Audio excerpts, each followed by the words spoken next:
Hey guys, welcome to a fresh update here on the channel. It is draft week. This Wednesday, the 2024 AFL National Draft will take place. What that also means is it's the final opportunity for you to take advantage of the offer thanks to our friends at Big Betting Australia. All you need to do is go to their website. The link is in the description below. Use the code BLUEABROAD for 15% off any order with any spend. No minimum amount needed.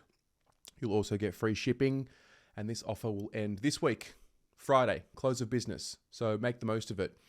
Now, we have just seen a very interesting update thanks to the guys at Gettable.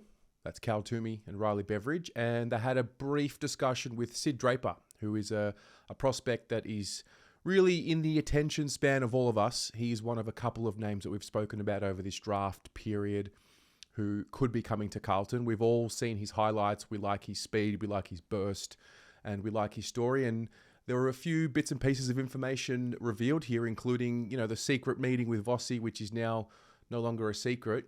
But let's just take a listen to what Riley and Cal have to say around our pick. Normally, I reckon now is about the point in the draft, point in the night, Cal, where I'd say, what's the most definitive pick? But it's probably going to be pick one at the moment, isn't it? Yeah, I think so. I mean, there's different views on, and I'm working off of about 3 different variations of this top rung, to be honest. And Lawler at 1 is definitely considered the favourite. Then there's the North decision between O'Sullivan, Draper and Taru.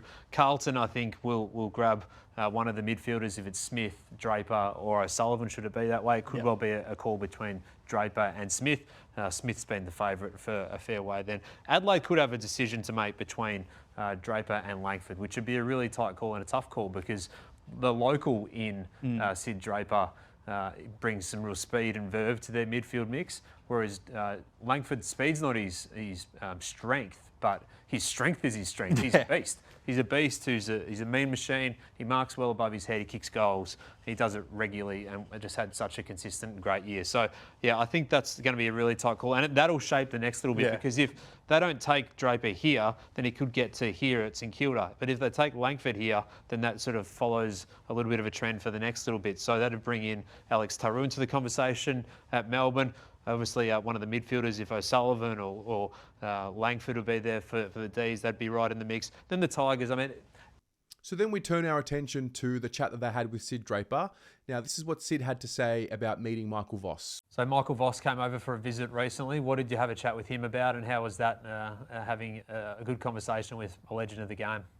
Yeah, it was such a great experience and very grateful for Vossi and the Carlton recruiting team to come over. It was so cool to get to know him a bit more. It was the first time I met him, and to have someone of such high caliber as he has, it was really good to get his insights in the game. And, I think I took a lot of valuable lessons from talking to him. So, yeah, it was just a fantastic experience to meet him. And finally, a common question around Sid Draper and the discussion around Sid Draper lends itself to the go-home factor. Now, I don't really know why there is a fear of players going home when they come to Carlton. We don't really lose players. I think Carlton's one of those clubs, it's big enough that you can fall in love with it. So I don't know where the fear comes from. We've only really lost Bryce Gibbs to the go-home factor, but he had already played many games for us. So this is what he had to say about potentially moving interstate. Obviously, you're going to be right in Adelaide's mix at pick 4, but there's a lot of clubs around Adelaide that would love to have you on their list as well. What is that prospect of potentially moving interstate and away from home? How does that sit with you? Oh, that sits perfectly fine. I'm so open to moving interstate. It's a new experience and chapter that, I'd be more than ready to take on. So there you have it. Short and sharp update. What do you make of this news? Does this do anything to what you think may or may not happen come Wednesday night? We will see you live here on the Blue Abroad YouTube channel with Pommy as well. It'll be a multi-streamed event on both of our channels, and we will be taking you through every single pick, live power rankings. It's going to be a lot of fun. So be sure to tune in. I'll see you on the next update.